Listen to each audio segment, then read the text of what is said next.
Kailan ka nag-decide magpa-pixie hair? Ay! Nung ano po to, nung March, kasi po may gagawin po akong bagong project na kailangan ganito yung hair kasi Matagal kang kinonvince? hindi po, sabi ko nga po dun sa director, gusto nyo ganitong peg. Kasi matagal ko na rin po talaga gusto. Ano yung role, tomboy ba? Oo. Sino kaya ang kalab team mo? Actually, hindi ko alam kung pwede nang sabihin, pero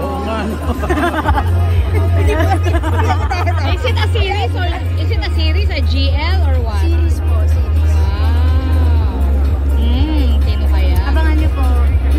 Sa babae ka na malilig. Sa babae ka na malilig. Tignan natin kung effective ako. Ay, birthday message po kay Daniel. Ano po? Birthday message kay Daniel. Huwag na po, baka gawin na naman. Tama na. Kay Mami Carla na lang, kay Carla.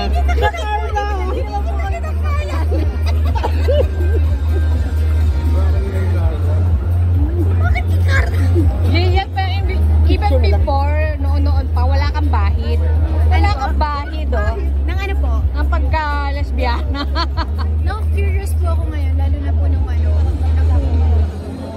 parang, ganun rules ha. So, parang dumidikit talaga siya sa totoong buhay. So nagre-research ka na ngayon? Opo, parang ina-expert yung sarili ko. Ano ba? Ano bang gusto ko? Fluid ka pala. Siguro po masasabi natin gano'n. Ay po. Ha? Ano ba? Hindi ba halata? Hindi, I mean, paano nyo na-realize? Ano bata pa ako? No? Ako talaga in-interview? Bakla ka? Kasi baka makatulong!